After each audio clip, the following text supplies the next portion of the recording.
முதலமைச்சர் ஸ்டாலினோட ட்விட்டர் எடுத்து பாருங்க, திமுகவினுடைய வலைதளங்கள் எடுங்க, பத்திரிகை குறிப்பு பாருங்க. நீங்க விநாயகர் சதுர்த்தி வாழ்த்து இருக்காரு, ஆனா மற்ற எல்லா மதங்களுக்கும் வாழ்த்து செய்தி போடுவாங்க.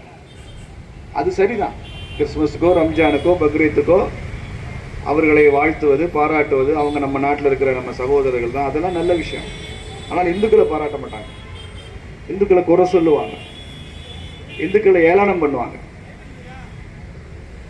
விநாயகர் சிலையை நான் உடைப்பேன் அப்படின்னு சொல்லுவாங்க. இதையெல்லாம் கண்டித்து ஒரு ஹிந்து பக்தியே நாம வீட்டுக்குள்ள சாமி கும்பிட்டு இருந்த விநாயகரை ஹிந்து சக்தியாக மாற்ற வேண்டும் என்பதற்கு தான் இன்னைக்கு இந்த பகுதியில் ரவி விநாயகரை வீதியில் கொண்டு வந்து நிறுத்தியிருக்கிறார். வீட்டுக்குள் இருந்த விநாயகரை வீதியில் கொண்டு வந்து நிறுத்தியதற்கு காரணம் இந்த இந்து பக்தி இந்து சக்தியாக மாற வேண்டும் என்பதற்கு தான். சும்மா சாமி மாத்திரம் கும்பிட்டு பயனில்லை.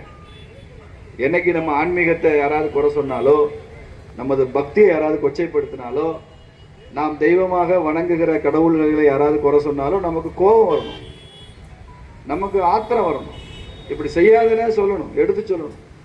எங்களுக்கு கோபம் வரும்னான்னு சொன்னா தான் அவனுக்கு புரியும்.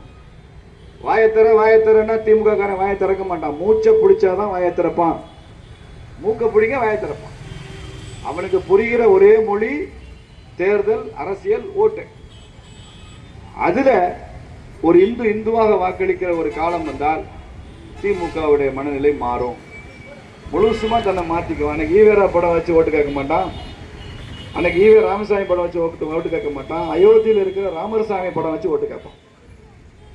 அன்னைக்கு இந்த ராமசாமி போயிட்டு ராமர்சாமி வந்துடுவார். அந்த நிலைமை வர வேண்டும் என்றால் ஹிந்து சக்தி வர வேண்டும் என்பதற்காகத்தான் இந்த விநாயகர் சதுர்த்தி. இல்லைன்னா தான் நம்ம வீட்டிலேயே பிள்ளையாரை கும்பிட்டு போகலாமே. அதற்கு தான் இந்த விநாயகர் ஊர்வலம். இந்து மக்களுக்குள்ள ஒற்றுமை இருக்கணும், நமக்குள்ள ஜாதி பிரச்சனை இருக்கக்கூடாது, ஜாதி ஏற்றத்தாழ்வு இருக்கக்கூடாது, தீண்டாமை இருக்கவே கூடாது. எல்லோரும் நமது சகோதரர். இந்துனாலே எல்லாரும் நமக்குலாம் சகோதரர்கள்.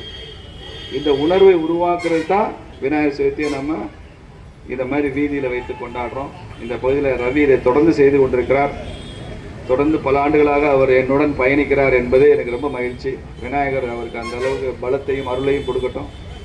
இதில் ஈடுபட்டிருக்கிற பாரதிய ஜனதா கட்சியினுடைய தொண்டர்கள் அவ்வளோ பேரையும் நான் இங்கே பாராட்டுறேன். அவர் கூட நிற்கிற மணிமாறன், ஜே.கே. ரவி, கண்ணன், நயனா கண்ணன், ஜனார்தனன், வேறு யார் பேர் சொல்லணும், கிளை தலைவர் ராதாகிருஷ்ணன், கணேஷ் பாபு, உங்கள் எல்லாரையும் நான் ஆறுமுகம், வேலுப்பிள்ளை ஆறுமுகம், உங்கள் ஒவ்வொருவரையும் நான் பாராட்டி விடைபெறுகிறேன். நன்றி, வணக்கம்.